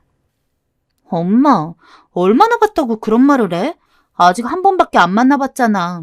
당연히 지금에야 좋은 모습만 보이지. 사람 진짜 모습은 모르는 거야. 전 당시 교복을 입고 있는 꼬맹이였는데 그 모습이 퍽 보기 불편했어요. 언니를 그 사람이 빼앗아갈 것만 같은 느낌이 들었거든요. 우리 언니인데, 내 언니인데 아무도 공유하고 싶지 않은 언니를 그 사람과 나누어야 한다는 게 싫었어요. 그래서 엄마에게도 괜히 그 사람 험담을 했고 언니에게 퉁퉁거리기도 했죠. 언니, 그 사람 웃을 때 이빨에 뭐가 낀지도 모르고 웃어. 알아? 또 배도 나왔고 너무 아저씨 같아. 실제로 언니랑 나이 차이도 꽤 나잖아. 난 별로야. 마음에 안 들어. 언니, 그냥 다른 남자 만나면 안 돼? 그러면 언니는 다정하게 웃으며 제 머리칼을 귀 뒤로 넘겨주며 말했어요. 다영아, 사람은 겉모습이 다가 아니야. 진훈 씨는 정말 날 사랑해줘. 그리고 언니는 다영이 너도 널 사랑하는 사람을 만났으면 좋겠어. 하지만 전 그 말에 이렇게 생각했죠. 언니를 사랑한다고? 언니를 사랑하는 건 난데. 제가 언니를 사랑하면 더 사랑했지. 겨우 언니를 1년 만난 그 남자가 뭘 한다고. 하지만 언제나 그랬듯 엄마 같은 언니는 그런 절 이해해 주었어요. 그리고 그때 언니의 남자친구였던 형부는 제게 맛있는 것도 사주고 자기가 사놓고 어디서 영화표를 구했다고 거짓말까지 하며 제게 영화표도 선물해주며 무척 잘해주려 노력했습니다. 다영아, 친구들이랑 영화 보러 가. 언니가 그러는데 다영이 요즘 공부를 아주 열심히 한다며? 언니가 얼마나 네 자랑을 하는지 몰라. 가끔 영화도 보면서 쉬엄쉬엄 무리하지 말고 공부하고. 알았지? 아, 네. 감사합니다. 하지만 전 시큰둥하게 반응하며 그 영화표를 받곤 했습니다.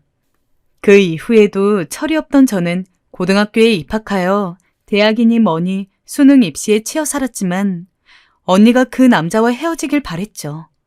그리고 가끔은 교회에 나가 몰래 언니와 그 남자가 헤어지게 해달라 빌기까지 했어요. 하나님, 언니와 그 사람은 어울리지 않아요. 제발 헤어지게 해주세요. 네? 저한텐 언니밖에 없다고요. 잘 아시잖아요. 제가 생각할 땐 언니랑 이 사람이 결혼하면 언니 인생이 완전히 불행해질 것 같단 말이에요. 부디 그 사람에게 다른 여자가 생기든 언니가 다른 남자가 생기든 해서 완전히 서로 안 보는 사이가 되게 해주세요. 하지만 램프 요정 진이도 3가지 소원만 들어주는 마당에 원래 하늘은 인간의 소원을 다 들어주지 않잖아요. 언니는 그 남자와의 결혼을 선택했습니다. 엄마, 아빠, 저 진훈 씨랑 결혼하기로 했어요. 정말? 아이고, 이게 무슨 경사니. 잘 됐구나, 다진아. 네 나이가 적지 않아 엄마가 걱정이 많았는데. 세상에. 이 사람 무슨 이런 좋은 날 울고 그래. 좋으니까 그러죠. 얼마나 좋을지 당신은 모를 거예요. 다진아, 그럼 언제 결혼식 올릴 예정이니? 저희 내년 4월쯤 생각하고 있어요. 그래, 잘 됐다. 아주 잘 됐어. 다영이 너도 언니가 드디어 시집 간다니 좋지? 좋다 마다요. 당연히 좋겠지. 그 아이가 다영이한테 좀 잘해줬어요. 얼마나 어여뻐 해주던지. 보는 내가 흐뭇했는데 너무 잘 됐다, 다진아. 전 별로 안 좋아요. 언니, 결혼하지 마. 언니 결혼하면 후회할 거야. 다영아, 언니 결혼하는 거 난 싫어. 언니와 부모님에겐 축복 같은 일이었지만 제 입장에선 언니가 그 남자에게로 영영 가버리는 길이었죠. 어찌나 언니가 원망스러웠는지 전 언니가 결혼한다고 말한 날 싫다며 결국 하지 말라는 말을 입 밖에 내보내고 말았습니다. 순간 언니의 눈이 엄하게 변했지만 전 아랑곳 않고 모진 말을 쏟아내게 되었죠. 언니, 그 사람이 왜 좋아? 솔직히 나이도 언니보다 많고 가진 것도 없고 직업도 변변치 않잖아. 심지어 그 사람 고작 중소기업에서 일하는 사람이라며. 그런 사람이랑 결혼하면 무슨 미래가 있어? 언니 애가 나중에 아빠 직업 알면 자랑스러워 하겠어? 그만 못해? 너 오늘 같은 날까지 꼭 이래야겠어? 언니의 목소리가 커진 건 그때가 처음이었어요. 언니도 그날은 참지 못하겠는지 처음으로 엄마 아빠 앞에서 언성을 높이더라고요. 그때가 돼서야 저도 멈췄지만 언니는 방 안에 들어가 제 말에 속이 상했는지 우는 듯 했습니다. 저도 언니에게 상처를 준 게 내심 너무 미안해서 눈물이 났지만 사과할 용기는 없었어요. 그렇게 언닌 결혼식을 치르게 되었어요. 아직도 언니의 결혼식 날이 기억이 나요. 새하얀 드레스를 입고 눈부시게 웃는 언니와 언니를 사랑스레 바라보던 형부, 언니를 보며 손수건으로 눈물을 콕콕 찍던 엄마와 늙은 아버지, 마지막으로 교복을 입고 불퉁한 표정을 짓고 있던 저. 참 가관이었죠. 언니가 행복하길 바래주기는 망정 뺏겼다고 생각만 했으니까요. 그리고 언니는 저의 가장 끔찍했던 상상대로 제 곁에서 떠나 독립하여 형부와 새 살림을 차렸고 전 남몰래 언니의 빈자리와 언니의 냄새가 배인 베개를 끌어안으며 언니를 그리워했죠. 언니는 하루에 한 번씩 제게 꼭 전화를 하여 제 안부를 물었지만 전 그때마다 투명스레 전화를 받았고요. 하지만 시간이 변하면 관계도 변하듯 저 역시 서울로 대학을 가면서 집을 떠나게 되었고 언니와는 물리적인 거리가 생겼어요. 언니는 저의 대학 생활을 참 궁금해했어요. 하지만 전 조금 매정하고 쌀쌀맞은 태도로 언니의 전화를 받곤 했어요. 다영아, 수업은 잘 듣고 있어? 친구들은? 괜찮아. 근데 언니, 나 이제 수업 들어가 봐야 하는데. 그래? 그럼 좀 이따 수업 끝나고 언니한테 전화 줄래? 수업 끝나고선 친구들이랑 조금 이따 만나기로 해서 전화하기 힘들 것 같은데. 그냥 내가 나중에 하면 안 돼? 오랜만에 전화했는데 아쉽다. 알겠어, 그럼.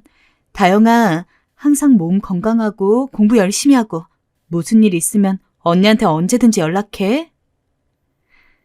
전 대학의 새내기 생활과 세상이라는 공간에 첫 발걸음을 디딘 만큼 그 자유에 취해버렸어요. 처음 생긴 남자친구와 대학 문화, 알싸한 술, 그 모든 것들이 저를 들뜨게 했어요. 언니가 서운해할 걸 알면서도 연락도 조금씩 피하게 되었고 제게 주는 자극들을 받아들이느라 정신이 없었죠. 그러던 어느 날 제가 언니를 다시 만나게 된 건 거의 1년 만이었어요. 대학교 시험 준비로 도서관에서 자료들을 뒤적거리고 있을 때 형부에게서 연락이 온 거였어요. 지금 좀 병원으로 와달라고 언니가 처제에게 하고 싶은 말이 있다는 말이었죠. 왜 집이 아니라 병원이지? 갑자기 불길한 예감이 들었어요. 언니가 임신 상태라는 건 알고 있었어요. 하지만 출산 예정일은 아직 남아 있었거든요. 저는 일단 형부가 알려준 병원으로 찾아갔어요. 형부는 언제나 그랬듯 여전히 환한 미소로 저를 맞이해 주었어요. 잘 지냈냐고 살뜰히 제 안부를 물었죠.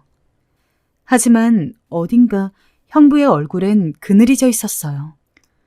그리고 형부는 언니가 병실에 있다며 들어가기 전 제 손을 잠시 붙잡으며 너무 놀라지 말라는 말을 했어요. 놀라지 말라고요? 그게... 제 가슴이 쿵쿵거리기 시작했어요. 형부를 따라 들어간 병동 한 구석엔 커튼이 쳐져 있었고 언니가 누워있더군요. 언니의 옆엔 이름 모를 기계들이 자리하고 있었고 언니는 그 기계들 사이에서 천장을 바라보고 있었어요. 전 그런 언니를 보고 잠시 할 말을 잃어버렸어요. 가까이서 다가가 본 언니는 병색이 완연했고 곧 부러질 나뭇가지처럼 너무나 빼빼 말라 있었습니다. 언닌 제가 온 걸 확인하곤 힘겨운 몸으로 천천히 일어섰어요.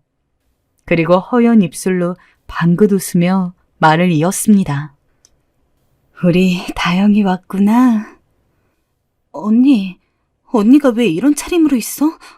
언니 왜 여기 있는 거야?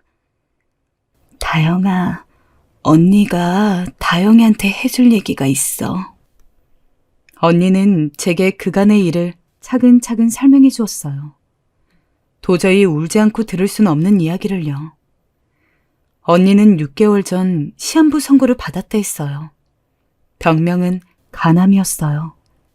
만성 간염으로 시작되었던 게 점점 진행이 되어 손쓸 수 없는 상태가 되었다 했어요. 믿을 수 없는 얘기였어요.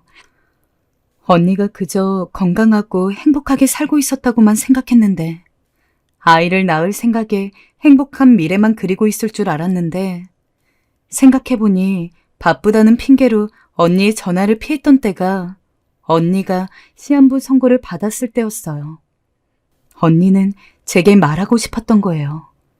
갑자기 죽음을 앞두게 되었다고. 그래서 두렵다고. 전 언니가 얼마나 무서웠을까, 얼마나 외로웠을까 생각하니 도저히 의연해질 수가 없었어요. 그리고 그토록 사랑하는 언니를 혼자 두었다는 죄스러움에 언니를 안고 한참을 끄끄거렸어요. 언니, 미안해. 내가 너무 늦게 왔어. 미안해. 다영아, 미안해하지 않아도 돼. 언니, 남은 인생은 얼마 되지 않지만 그래도 너랑 이 사람이랑 행복하게 보내다 가고 싶어. 그러니 너무 울지 말아줘. 언니 위해서. 알았지? 언니.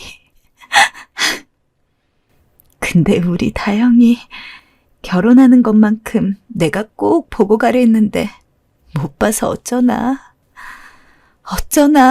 아쉬워서 어떻게 눈을 감지? 그 말이 끝남과 동시에 의연하려 했던 언니의 눈에도 눈물이 맺혀버렸습니다. 저와 언니는 서로를 안고 엉엉 울고 또 울었어요.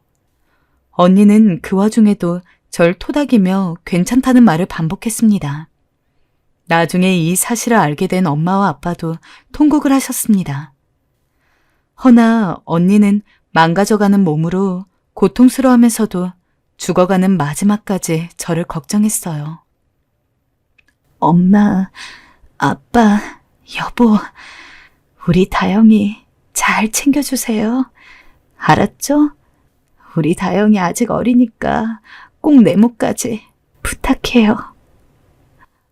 언니. 그리고 언니는 언니의 말처럼 정말이지 곱고 나비의 날갯짓처럼 너무나 아름답게 살다 한순간에 하늘로 날아가 버렸어요. 언니는 마지막 순간까지 제게 엄마였어요. 저에게 열을 주고도 하나를 더 주지 못해 아쉬워하는 그런 엄마요. 저는 언니를 보내고 나서 많이 힘들어했어요. 인생에선 예상하지 못하는 일들이 있잖아요. 전 그때까지 소중한 사람을 잊는다는 게 이렇게까지 힘든 일인지 몰랐어요. 언니가 없는 세상에 살고 있다는 게 이렇게나 외롭고 쓸쓸하고 허전한 일인지, 그 상실감이 얼마나 큰 건지, 뭘 먹어도 맛이 없었고, 다른 대학 동기들처럼 사회로 나가 돈을 벌어야겠다는 의욕도 없었고, 그 어떤 것도 제겐 의미가 없었어요. 전 매일매일 술을 마셨고, 그러다 잠드는 게 일상이었습니다. 그런 제 상태의 심각성을 먼저 인지한 건 다름 아닌 부모님도 아니고 형부였어요. 집에 굴러다니는 수십 개의 술병들을 보곤 제 손을 끌었습니다. 안 되겠다. 정신과로도 가야 해, 처제. 이대로면 큰일 나, 응? 가기 싫어요. 저 그냥 내버려 두세요. 처제, 안 된다니까. 형부는 제 손을 잡고 결국 억지로 정신과로 데려갔습니다. 싫다고 발버둥치고 거리에서 소리 지르고 난리 치는 절 없다시피 하여 데려간 정신과였어요. 저는 그곳에서 우울증 진단을 받았고 약도 처방받았어요. 하지만 상실감이 너무 컸던 건지 약은 먹지 않았고 그저 다시 술로만 연명했습니다. 머릿속엔 언니를 따라가고 싶다는 생각만이 가득했습니다. 그리고 어느 날 해서는 안 될 선택까지 했어요. 생각해보면 술김에 저지른 짓이었어요. 그리고 지금 생각해도 저희 부모님이 그걸 발견하지 않은 게 천만다행이에요. 언니를 잃으신 상실감도 추스리지 못하셨을 텐데 저까지 그랬다는 걸 알면 버티지 못하셨을 테니까요. 다행히 형부가 제 상태가 걱정되어 집에 들렸다가 절 발견하곤 급하게 119를 불러 목숨을 건질 수 있었으니 형부가 제 생명의 은인이었죠. 처제, 내가 당분간 처제 집 주변에 살 테니 언제든 힘들면 나한테 연락해야 해. 알겠지? 형부는 정말 제 주변에서 끊임없이 절 살펴주었습니다. 정신병원에서 몇 달을 입원하고 나와 조금 상태가 괜찮았을 때에도 계속 안부를 챙겼고 제가 술독에 빠지지 않도록 집에 있는 술병들은 모조리 치우곤 했어요. 입맛을 한번 잃은 이후로 밥을 잘 챙겨 먹지 않으니 음식을 직접 해서 챙겨주기도 했고 혹여나 제 안색이 좋지 않으면 곧바로 병원에 데려가 상담을 받게 했습니다. 정말로 형부 본인도 자기 마음을 추스리기 힘들고 바빴을 텐데 그보다 저를 더 염려하고 신경 써준 것이었죠. 처제가 이렇게 좋아진 거 보면 언니가 참 하늘에서 좋아할 거야. 처제가 언니를 사랑했던 건 언니가 그 누구보다 알고 있어. 그러니 언니에게 미안할 필요도 없고 죄책감 가지지 않아도 돼. 제가 언니에게 가지고 있던 죄책감이 심하다는 걸 어찌 알았는지 어느 날엔 저런 말로 절 위로해주기도 했습니다.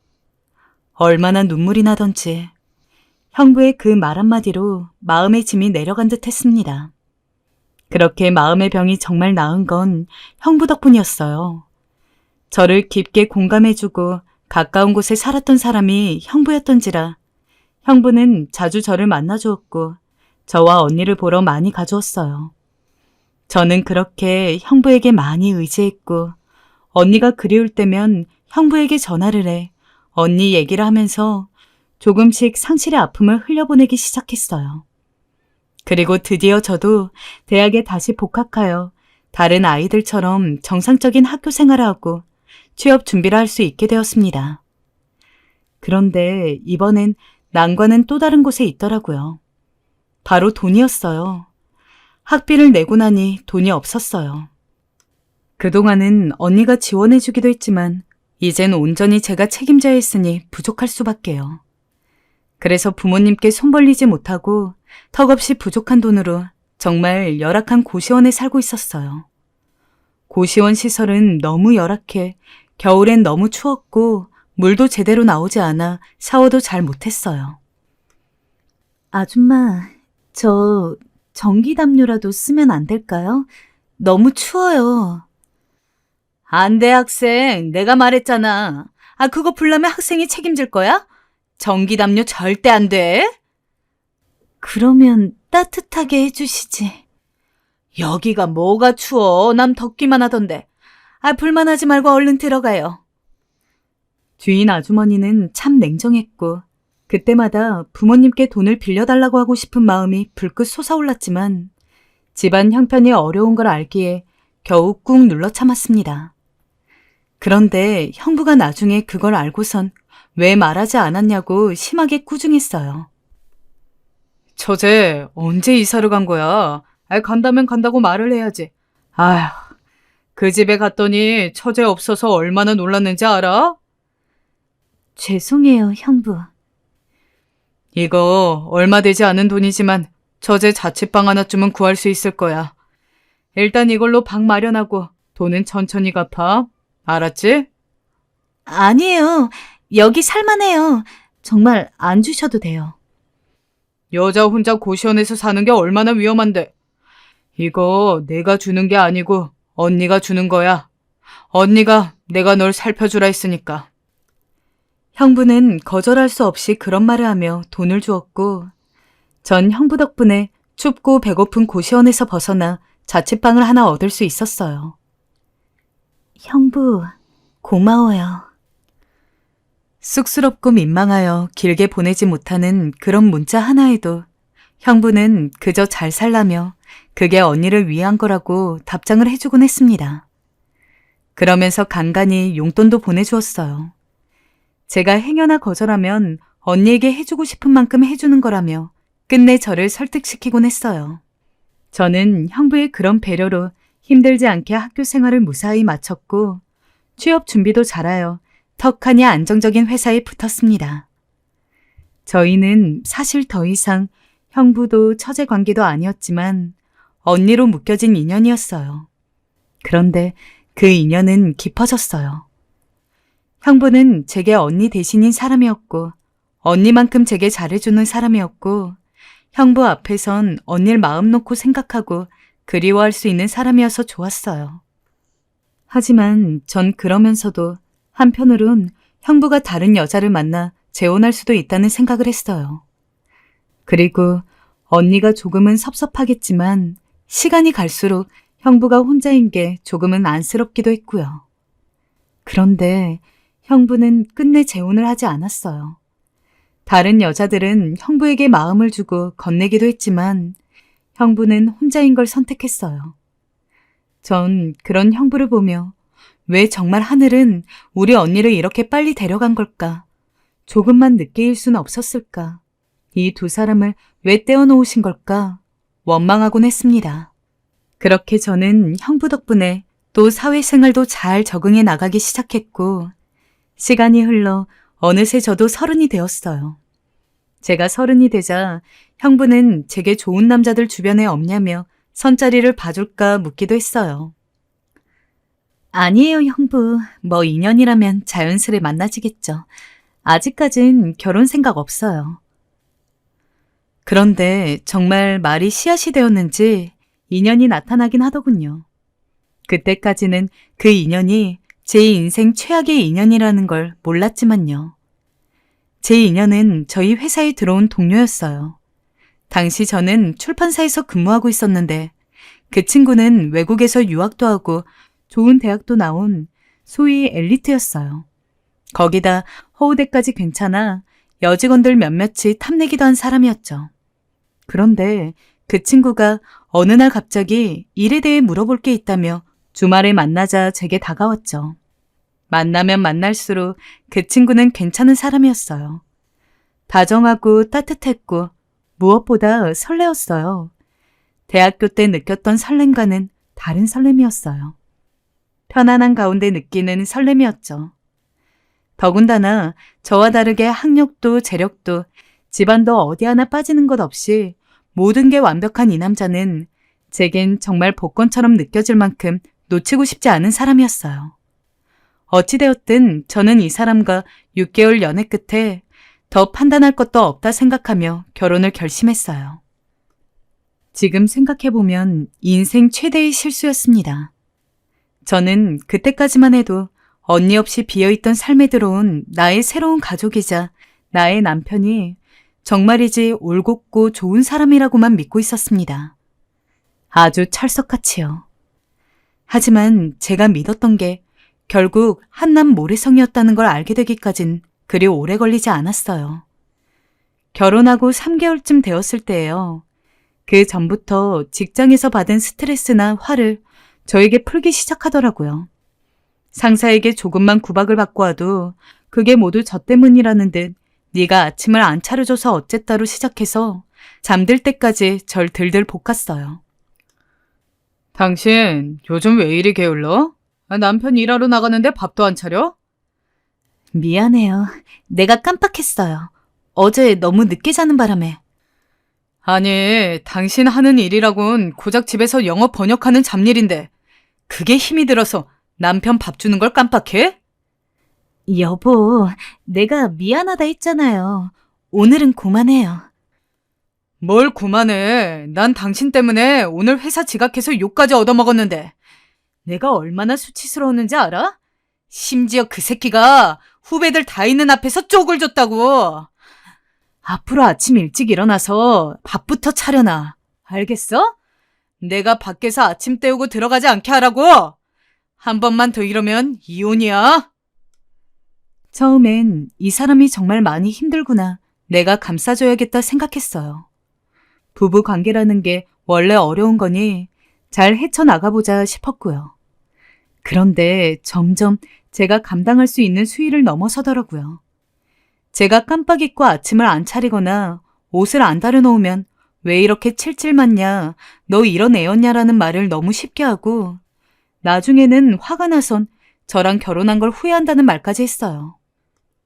당신, 말이 너무 심하지 않아요? 말 좀 가려해요. 당신이 행동 똑바로 하면 내가 심하게 나가지 않지? 그러던 어느 날은 제가 잔소리 좀 몇 번 했다고 손을 올리더군요. 여자가 말 더럽게 많네. 거참 조용히 하라니까? 저는 남편이 손을 올렸다는 사실과 그 말에 너무 충격을 받았습니다. 결핍 없고 그림자 없어 보이던 이 사람이 사실 밖으론 착하고 인성 좋고 매력적으로 보였던 것뿐 사실은 개차반이었던 걸 결혼 후에야 알게 된 거죠. 저는 울면서 형부에게 달려갔어요. 늙은 어머니 아버지에게 말하면 분명 속상해하실 테고 제가 마음 놓고 이 사실을 말할 수 있는 건 가족 같은 형부밖에 없었어요. 형부, 나 어떡하면 좋아요? 형부에게 남편에 대해 알게 된 이 모든 걸 다 말하자 형부는 길길이 날뛰었습니다. 뭐라고? 이런 미친놈을 봤나? 처제, 그놈 어딨어? 지금 내가 당장 달려가서 다리 몽둥이를 분질러 놓던지 해야지. 어딨어? 형부, 진정해요. 헤어질 거예요. 저 헤어질 거예요. 약속할게요. 하지만 이혼은 쉽지 않았어요. 왜냐하면 제 뱃속에 아이가 자리하고 있다는 걸 알게 되었기 때문이죠. 생명을 함부로 지울 수도 없고 남편이 아니라 이젠 아이 아빠라 생각하니 선뜻 이혼 서류를 내밀 수가 없었어요. 저는 그래서 아이 낳고 조금 있다 이혼해도 늦지 않다고 스스로를 위로하며 이혼 결심을 뒤로 미루었어요. 처음엔 남편도 제가 아이를 가지니 더 이상 절 구박하지 않고 말을 함부로 내뱉지도 않더라고요. 제가 뭐 먹고 싶다 하면 밤에도 달려나가 사오고 제 배를 어루만지며 말을 걸기도 하고 그냥저냥 남편으로서의 모습을 보여주는 것 같았어요. 배가 점점 불러오고 아이를 낳을 시점이 되자 저는 남편과 한번 잘 살아보자라는 마음까지 들었어요. 사람은 완벽하지 않으니 옛날 어른들 말씀처럼 정부치고 살면 사라질 거라고 생각했죠. 드디어 출산날 저는 양수가 터져 아픈 배를 감싸 안았고 남편에게 전화를 걸었습니다. 그런데 이 인간이 전화를 안 받는 거 있죠? 제 출산 예정일을 알고 있는데도 어디서 술을 먹고 있었던 거예요. 저에게 그러지 않겠다고 약속까지 했으면서도 결국 저는 형부에게 전화를 걸었고 형부는 남편보다 먼저 제 곁을 따라왔습니다. 덕분에 저는 하늘이를 건강히 낳을 수 있었어요. 하늘이가 커가면서도 형부는 남편이 개차반이라는 걸 알아서 걱정스레 제게 묻곤 했어요. 처제 요즘 어때? 그놈이 허튼 짓 안 하는 거 맞지? 괜찮아요, 형부. 요즘은 잘해줘요. 하늘이가 있다 보니까. 그래, 다행이구나. 그래도 그놈 자식은 못 믿겠어. 혹여나 손 올리거나 하면 언제든 말해야 해. 형부는 그렇게 제 걱정을 참 많이 해줬어요. 하지만 하늘이가 2살 배기가 되자 남편은 점점 육아에 소홀해지기 시작했어요. 또다시 성격이 나온 거죠. 하루가 멀다 하고 회식이라는 핑계로 술을 먹고 들어오고 제가 뭐라 하면 다 잔소리라며 절 바가지 긁는 아내로 만들고 비난했죠. 심지어는 어느 날 제게 못할 말을 하더군요. 야, 니는 왜 날이 갈수록 살도 처지고 얼굴도 그 모양이냐? 요즘은 애 낳고도 자기 관리하는 여자들이 있다고 하는데 너도 좀 피부과든 성형외과든 다니던가 해라. 보기 싫어 죽겠네 아주. 이러니 내가 밖으로 돌지. 마누라가 이뻐야 집에 들어오는데 말이야. 당신 지금 말 다 했어? 왜? 찔려? 너도 알겠지 않냐? 살 축 처지고 늙어가는 네 얼굴. 거울 보면 모르겠어?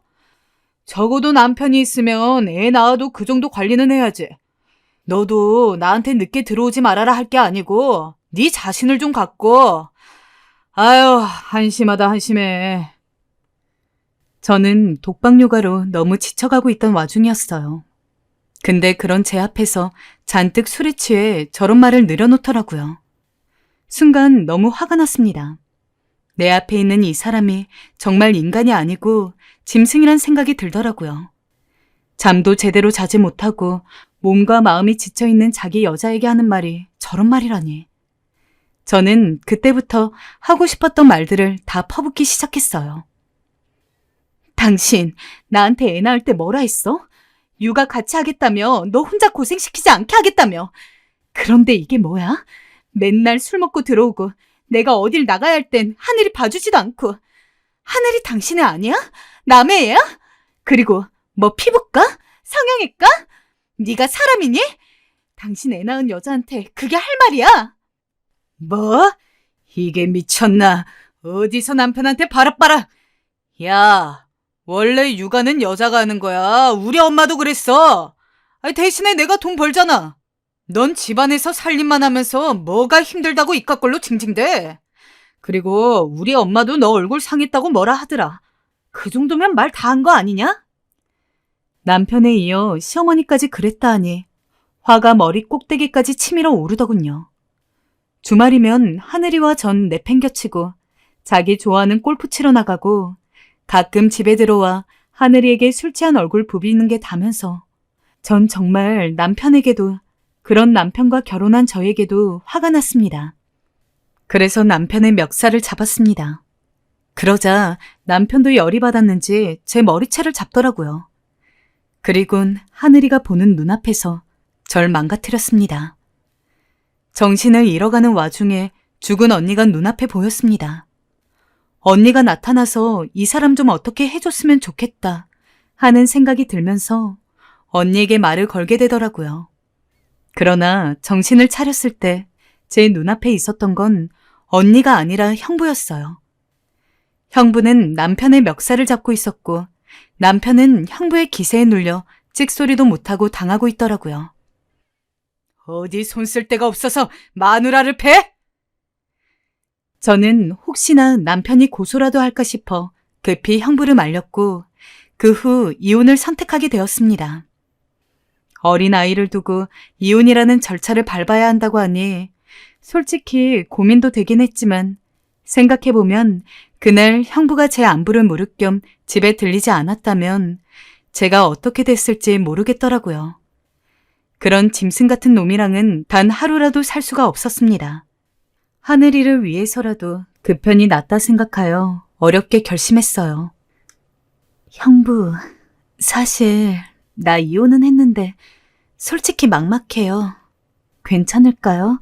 잘 살 수 있을까요? 그럼 잘 살 수 있지. 처제, 내가 아는 그 누구보다 강한 사람이야. 또 처제가 잘 살아야 언니가 안 슬퍼하지. 우리 다 보고 있을 건데 처제가 못 살면 얼마나 가슴 아파하겠어. 저는 하늘이와 단둘이 살아가려 하니 정말 막막했지만 그런 형부의 위로 섞인 말들로 저는 삶을 포기하지 않고 버텨갈 수 있었어요. 아이를 늙은 부모님께 맡기는 게 염치 없긴 했지만 그래도 그렇게 해서 다시 새로운 삶을 시작할 수 있었어요. 하지만 이상하게도 그 사이 형부가 연락이 잘 되지 않았어요. 바쁜 것 같기도 했는데 뭐랄까 느낌이 좋지 않았어요. 그래도 저는 절 위해 많은 걸 내어준 형부에게 보답하는 마음으로 형부의 말대로 더 열심히 살려고 노력했어요. 그러던 어느 날인가 너무도 끔찍한 사실을 알게 되었습니다. 형부가 폐암을 진단받은 거였어요. 제게 숨기려 했지만 제가 형부가 먹는 약봉투를 보고 부모님에게 물어 알아낸 사실이었습니다. 처제, 너무 걱정하지 마. 살 수 있어. 지금 치료 경과도 좋아. 언제부터 이랬는데요? 언제 암 진단을 받은 거냐고요? 너무 충격적인 마음에 버럭 소리를 질러버렸지만 형부는 제게 괜찮다며 치료 경과가 좋으니 곧 다 나을 거라고 저를 다독거렸습니다. 솔직히 그때 저는 정말 형부의 말처럼 형부가 항암 치료를 받고 지금처럼 버텨준다면 충분히 살 수 있다고 믿었습니다. 그런데 어느 날 형부가 제게 하늘이를 보고 싶다며 집으로 오더니 자신의 집 문서와 그간 모은 돈을 건네는 거예요. 형부, 이게 뭐예요? 나중에 알게 되었지만 형부는 이미 가진 항암 치료로 너무나 지친 상태였고 스스로 생을 포기하고 싶을 정도로 힘든 상태였답니다. 그래서 형부는 제 스스로 치료를 중단한 상태였고 그저 하루하루 언니 곁으로만 갈 날을 기다렸다네요. 제가 형부의 삶이 정말 어떠했는지 들은 건 형부의 장례를 치르고 난 다음 오열함에 쓰러진 제게 다가온 형부의 친구 덕분이었어요. 그분이 말씀하신 바에 따르면 형부에겐 빚이 있었답니다. 그것도 믿고 있던 친한 친구에게 사기를 당해 3억가량 되는 적지 않은 빚을 졌고 빚쟁이들에게 쫓겨다니며 돈을 벌다 스트레스를 많이 받았고 그러면서 몸이 상한 것 같다 하더라고요. 하지만 형부는 제게 그런 말을 꺼낸 적이 한 번도 없었으니 저는 알 길이 없었어요. 그저 언니에게 그랬던 것처럼 저 아픈 것만 털어놓고 징징대기 바빴어요. 그러나 그 와중에도 형부는 형부의 사정을 잘 아는 친구에게 돈을 꺼가면서까지 저를 챙겨주었던 거였어요. 제가 더 힘들다는 이유로요. 본인이 더 외롭고 아팠으면서 저는 그 모든 진실 앞에서 그저 목을 놓아 울 수밖에 없었어요. 제가 조금만 더 잘해줄 수 있었을 텐데, 조금 더 형부의 삶을 헤아려 줄 수 있었을 텐데, 그 고통을 봐줄 수도 있었을 텐데, 후회가 되었어요. 저는 요즘도 그래서 사실 개운치 않은 마음으로 살아가고 있습니다. 언니 곁으로 너무 가고 싶었던 건지, 그리 빨리 간 형부의 빈자리가 너무도 그립고 애달픕니다. 그리고 미안합니다. 그래서 그 마음을 털어놓고자 이렇게 사연도 보내게 되었어요. 형부에게 말하고 싶어서요. 형부, 언니랑 그곳에선 절 지켜보고 계시죠? 저랑 하늘이 오늘도 씩씩하게 살아가고 있는 거 보고 계시는 거죠? 형부, 당신은 저의 오랜 친구였고 때론 믿음직한 아버지였고 언니 대신이었어요. 너무나 고맙고 사랑합니다. 정말 사랑합니다.